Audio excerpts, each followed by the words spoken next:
Halo teman-teman semuanya, kembali lagi ke tutor UAS ya sekarang. Jadi kita sudah mendekati UAS nih berarti. Oke, jadi tutor UAS ini akan membahas mengenai statistika elementer. Di sini aku pakai soal tahun 2017 karena yang 2019 itu kita nggak dibagiin soalnya, jadi kita nggak ada soalnya. Oke, kita langsung mulai aja ke nomor 1. Oke, jadi untuk soal yang pertama di sini kita punya soal nih ya. Sebuah perusahaan pemasaran mengatakan bahwa ada respon sebanyak 8% dari iklan yang dimuat di koran setiap harinya. Untuk menguji hal ini, diambil sampel acak sebanyak 500 orang dan sebanyak 25 orangnya mengatakan bahwa mereka merespon iklan tersebut. Ujilah pada alfa sama dengan 5% pernyataan ini. Tentukan pula p-value-nya. Oke, jadi dari soal ini kita sudah tahu proporsi yang mau dibuktikan ini adalah 8% atau 0,08. Dari soalnya juga kita tahu bahwa N-nya itu adalah 500. Berarti proporsi sampelnya adalah 25, kan yang respon ada 25 orang.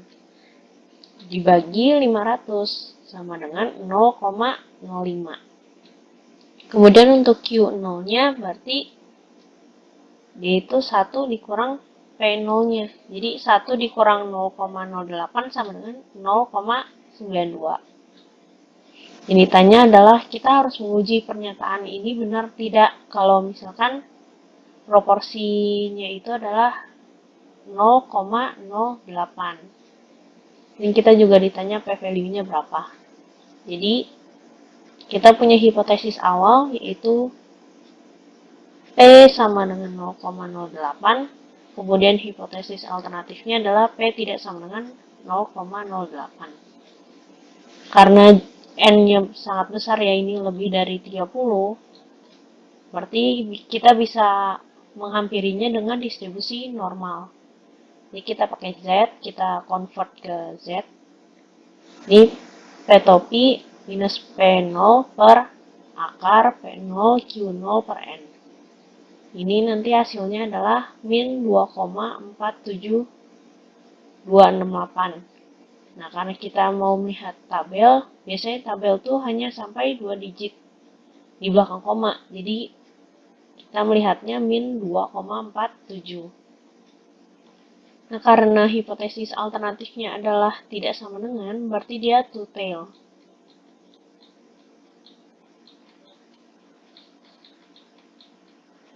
Karena dia two tail, berarti p-value-nya adalah peluang Z kurang dari sama dengan min 2,47 ditambah peluang Z lebih dari sama dengan 2,47. Ini akan sama dengan peluangnya adalah 2 dikali peluang Z kurang dari sama dengan min 2,47. Nanti dilihat dari tabel, nanti kita dapat hasilnya ini 0,068. Berarti p-value-nya adalah tinggal dikalikan 2. Jadi p-value-nya adalah 0,0136 atau sama dengan 1,36%. Nah, karena p-value-nya ini lebih kecil dari alfanya, yaitu 5%, berarti H0 ditolak. Berarti kita bisa menyatakan bahwa pernyataan itu salah secara statistik. Jadi terbukti bahwa respon yang didapatkan tidak sama dengan 8%. Dan nilai p-value-nya yang tadi 1,36%. Oke, sekarang untuk nomor 2-nya di sini kita punya tabel data nilai ujian statistika dari dua kelas, yaitu kelas A dan B. Nah, asumsikan kedua populasi berdistribusi normal. Ujilah pada alfa sama dengan 10%.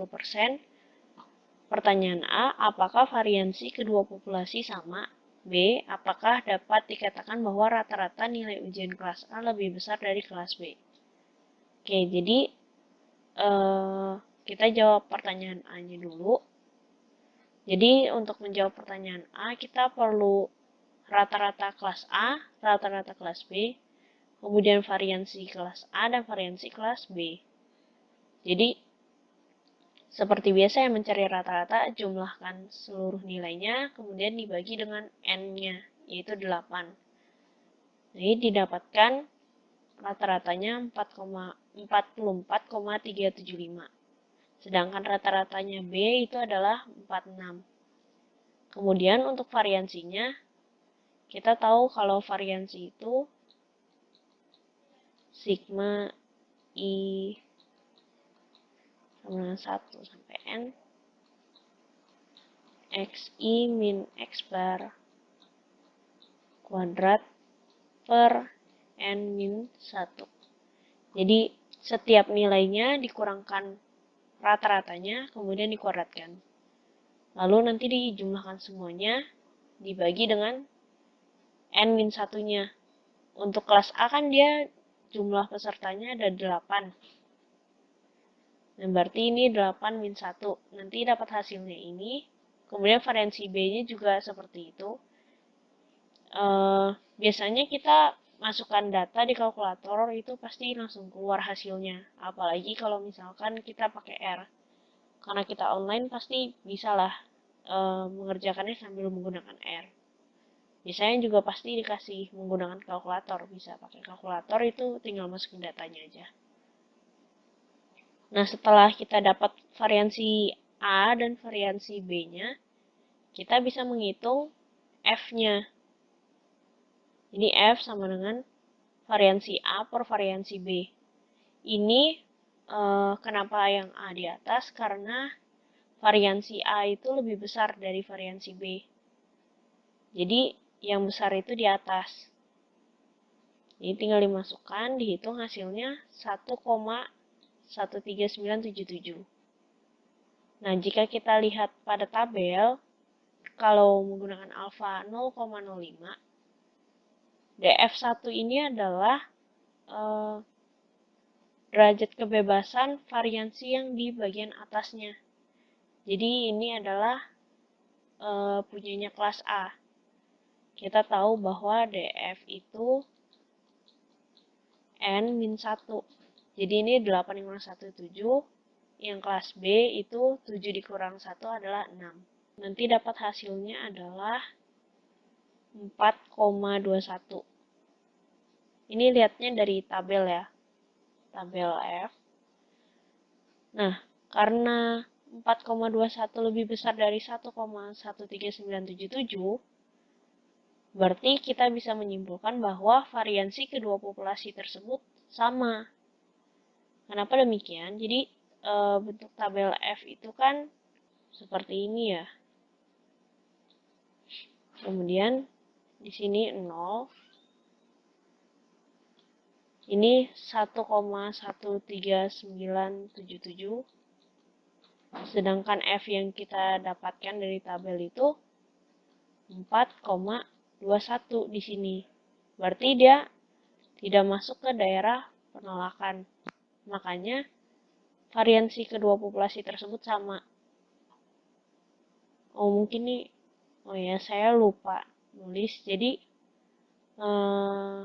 mungkin di sini H0-nya itu variansi A dan variansi B itu sama. HA-nya variansinya tidak sama.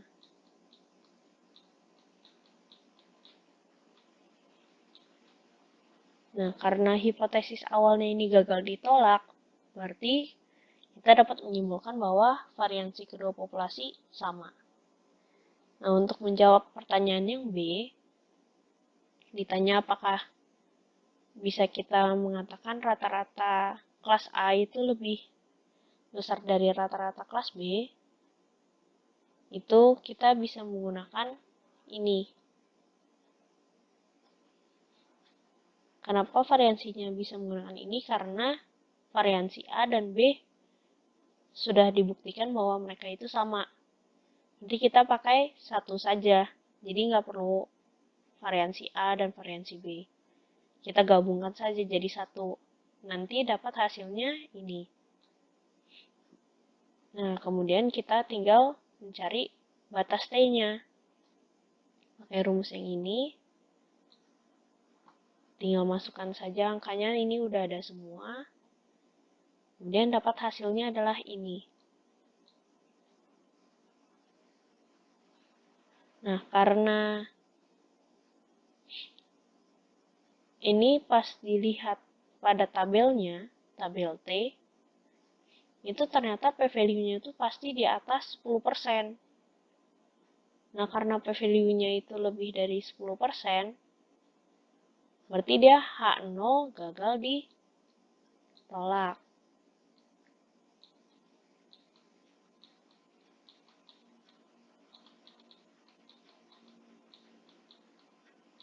Karena H0 gagal ditolak, berarti kita tidak bisa mengatakan bahwa nilai ujian kelas A itu lebih besar dari kelas B. Itu tidak ada buktinya secara statistik. Oke, sekarang soal nomor 3. Jadi di sini ada 5 karyawan bank dikirim ke pelatihan untuk meningkatkan pelayanan nasabah. Nah, untuk menilai tingkat kepuasan nasabah diukurnya menggunakan banyaknya keluhan yang diterima setiap bulannya. Nah, kepala karyawan ini ingin melihat apakah ada perbedaan banyaknya keluhan yang diterima sebelum dan sesudah karyawannya ikut pelatihan. Kita punya data sebagai berikut. Nih, jadi ini data karyawan 1, 2, 3, 4, 5, jumlah keluhan yang diterima sebelum pelatihan dan sesudah pelatihan. Ini sudah ada yang menuliskan, jadi D ini adalah selisihnya. Jadi 6 dikurang 42, 20 dikurang 6, 14, 3 dikurang 2, 1, 0 dikurang 0 ya 0, 4 dikurang 0, 4. Yang ditanyakan adalah, buatlah interval kepercayaan 95% untuk rata-rata perbedaan banyaknya keluhan. Kemudian yang B, apakah ada perbedaan rata-rata banyaknya keluhan sebelum dan sesudah pelatihan? Ujilah hipotesis tersebut dengan menggunakan alfa sama dengan 0,05 atau 5% ya, alfanya 5%. Oke, jadi untuk itu kita tadi sudah menghitung selisihnya ya, ada 2, 14, 1, 0, 4. Nah, kita cari rata-ratanya. Jadi 2 ditambah 14 ditambah 1 ditambah 0 tambah 4 dibagi 5 karena di sini ada 5 karyawan.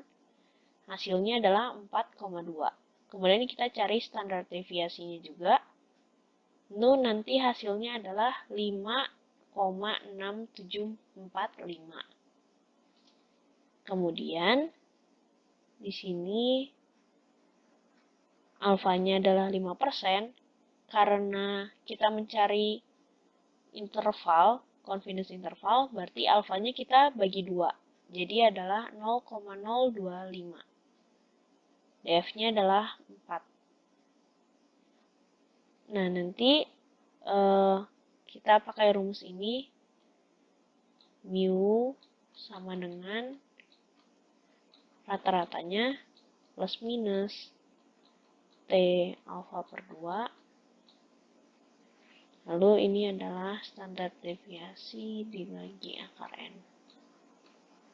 Ini adalah sigma ya biasanya. Oke, jadi tinggal masukkan rumus. Nah, untuk T 0,025 itu dilihat dari tabel T dengan alfa per 2-nya 0,025 dan DF-nya adalah 4. 4 ini ya dari 5 kurang 1 tadi. Nah, nanti dapat hasilnya adalah untuk T 0,025 dengan DF4 adalah 2,776. Nah, nanti dikalikan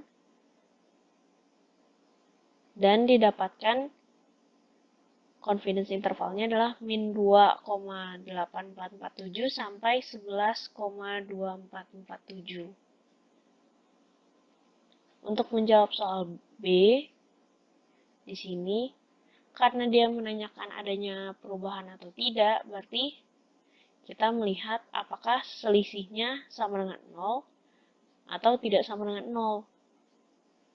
Nah, karena kita sudah ada hitungannya semua di atas, kita tinggal masukkan saja rumusnya ke rumus T. Jadi di sini 4,2 dikurang 0 per standar deviasi per akar N. Nanti dapat T hitungnya adalah segini. Nah, karena kita tahu df-nya adalah 4 dan alfa per 2-nya juga 0,025, berarti ini sama ya, T tabelnya sama kayak yang untuk confidence interval. Itu adalah 2,776. Nah, 2,776 ini lebih besar dari 1,65503. Berarti seperti yang tadi. Jadi di sini adalah 0. T hitungnya di sini 1,65 sekian. Sedangkan T tabelnya adalah 2,776. Nah, ini tidak masuk ke daerah penolakan. Berarti kita bisa mengatakan bahwa tidak ada perbedaan rata-rata banyaknya keluhan sebelum dan sesudah pelatihan. Karena H0-nya tidak dapat kita tolak. Oke, jadi untuk yang nomor 4 di sini ada investigasi pada 4 daerah, yaitu daerah 1, 2, 3, dan 4 di suatu kota untuk melihat ketersediaan pemadam kebakaran di kota tersebut. Data berikut adalah jarak dalam satuan kilometer dari rumah ke stasiun pemadam kebakaran terdekat untuk tiap daerahnya. Jadi ini ada datanya, terus yang ditanya, apakah data ini memberikan cukup bukti untuk mengindikasikan bahwa ada perbedaan rata-rata jarak dari rumah ke stasiun pemadam kebakaran terdekat untuk 4 daerah di kota itu.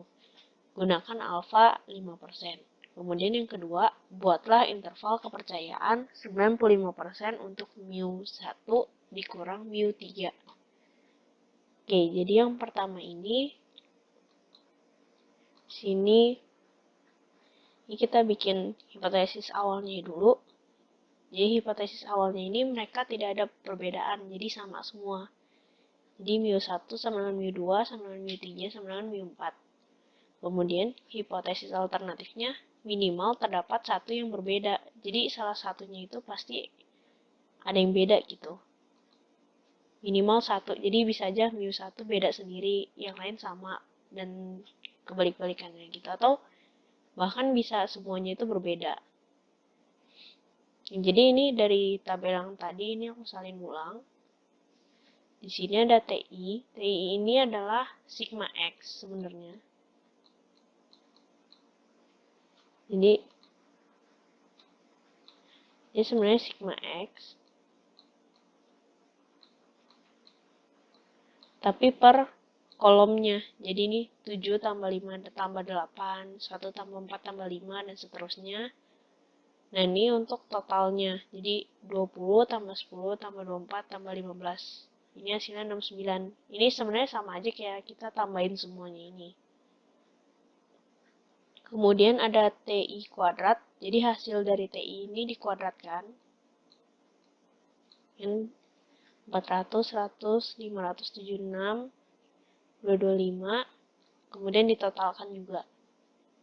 NI ini adalah jumlah per kolomnya. Jadi di sini ada 1, 2, 3 sampel. Ini juga 3, 3, dan 3. Untuk total N-nya adalah 12.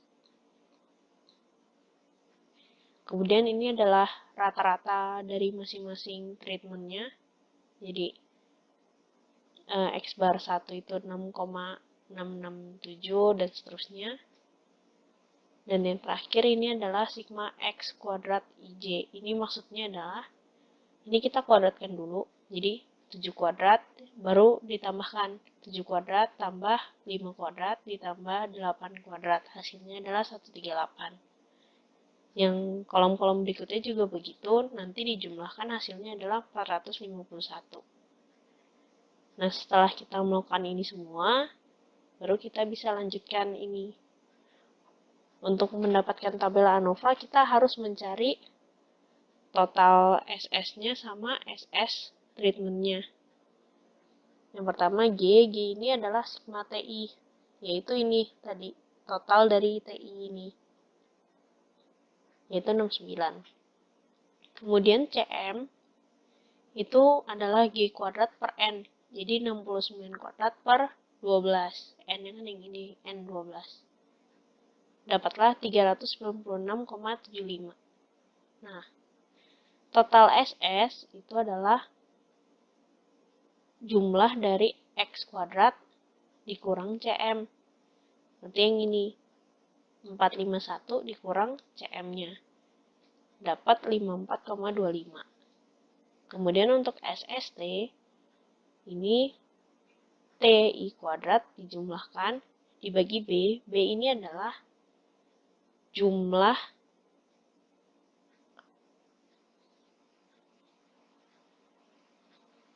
NI-nya. Jadi ini kan N1 sama dengan N2 sama dengan N3 sama dengan N4 kan.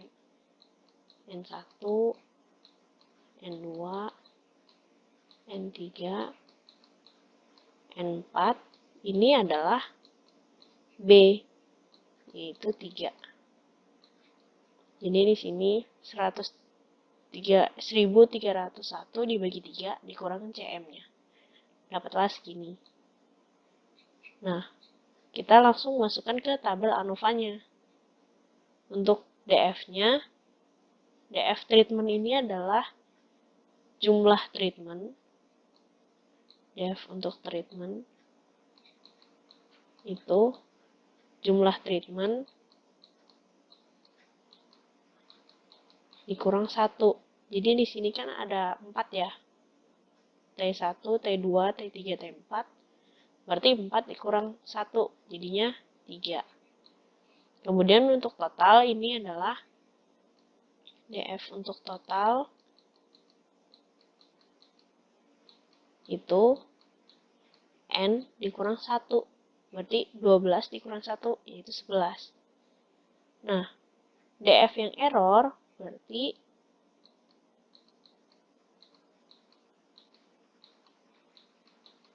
yang total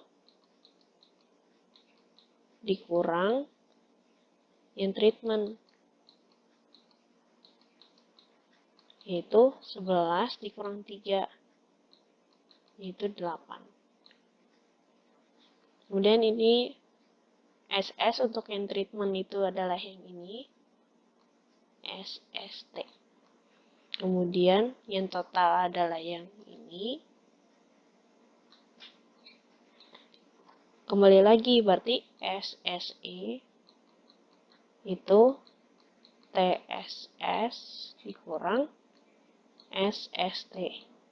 Jadi 54,25 dikurang 36,9167 itu adalah 17,3333. Kemudian untuk MS ini pasti SS dibagi DF. Jadi 36,9167 dibagi 3 hasilnya ini 17,3333 dibagi 8 hasilnya ini. Kemudian untuk F ini sini F itu MST.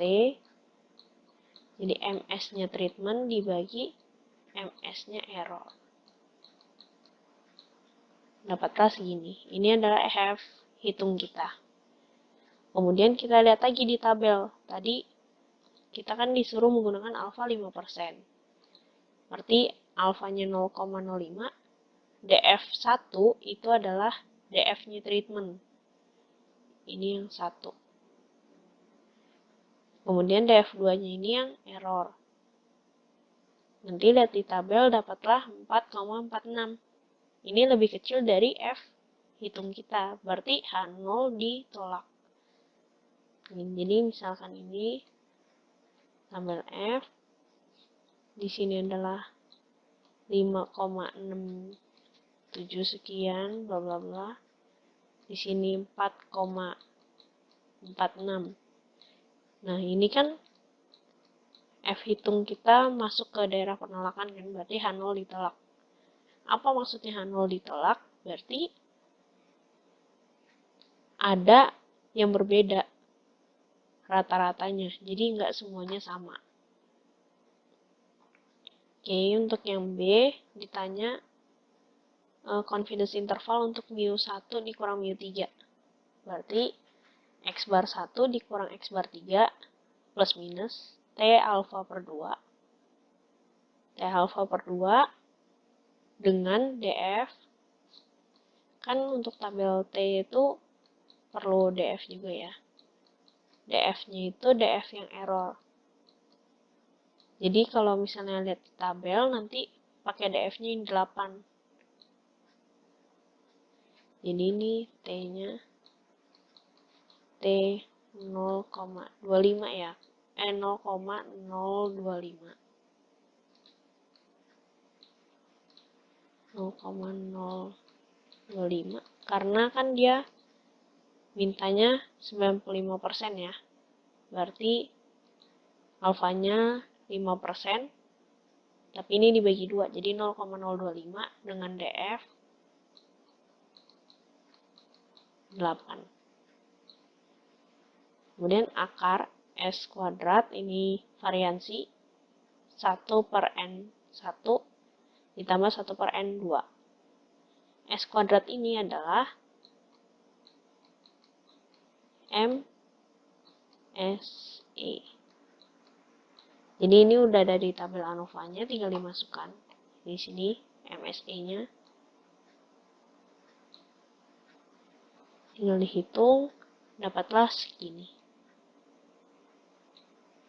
Oke, jadi untuk soal yang kelima, dilakukan percobaan terhadap 10 mesin untuk mengetahui hubungan antara jumlah produksi barang dengan masa hidup mesin. Jadi di sini percobaan ini mau mengetahui apakah jumlah produksi ini mempengaruhi masa hidup mesinnya. Biar kita tahu gitu, kira-kira umur mesinnya itu berapa. Nah, di sini ada data-datanya. Jadi untuk menjawab soal yang A, tentukan apa yang menjadi variabel bebas dan tak bebasnya. Jadi variabel bebas ini yang mempengaruhi. Berarti berdasarkan kalimatnya, jumlah produksi baranglah yang menjadi variabel bebas. Kemudian umur mesin adalah variabel tak bebasnya. Kemudian yang B, tentukan persamaan regresi linear dari masalah di atas. Yang C-nya, tentukan koefisien korelasi dan koefisien determinasinya. Interpretasikan. Yang D, jika diketahui jumlah barang yang diproduksi oleh mesin adalah 2250, berapa kira-kira umur mesinnya? Oke. Untuk menjawab pertanyaan B, C, dan D ini sebenarnya mudah. Kita tinggal menggunakan kalkulator saintifik, itu kita tinggal masukkan datanya. Jadi jumlah barang ini adalah pada kolom X, kemudian umur ini ada kolom Y. Nanti kita langsung bisa mendapatkan persamaan regresi linearnya. Menggunakan aplikasi R juga bisa, tinggal masukkan saja datanya. Jumlah barang adalah X, umur itu Y, nanti didapatkan A-nya 9,07, kemudian B-nya adalah min 0,00204. Nah, untuk penulisannya itu Y sama dengan A plus BX. Nanti kita tinggal masukkan saja A-nya berapa, B-nya berapa, yaitu sekian. Untuk koefisien korelasi juga seperti itu, menggunakan kalkulator dan aplikasi R, software R, itu juga bisa. Tinggal masukkan datanya, kita langsung dapat R-nya ini. Itu untuk rumus manualnya sudah ada di MATLAB. Itu kalian bisa lihat di sana, MATLAB yang terakhir. Dan kita mendapatkan minus 0,9303. Kemudian, koefisien determinasinya itu tinggal si koefisien korelasi ini dikuadratkan. Nanti kita dapat 0,8655.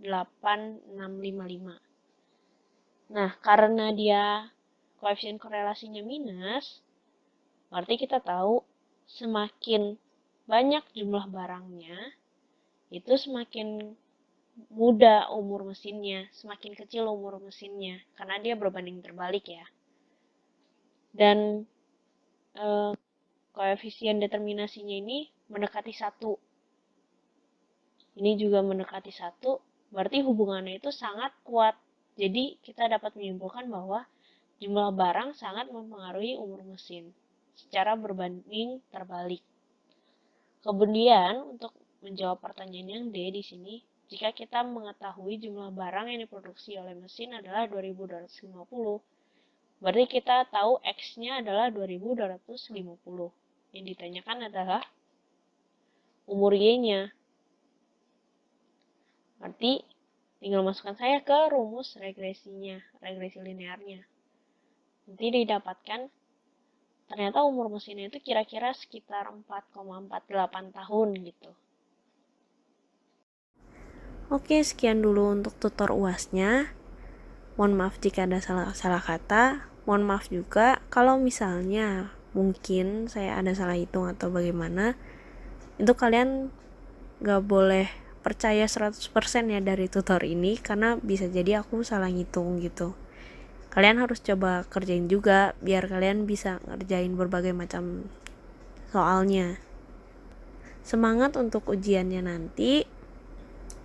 Terima kasih sudah menonton. Sekian dan terima kasih.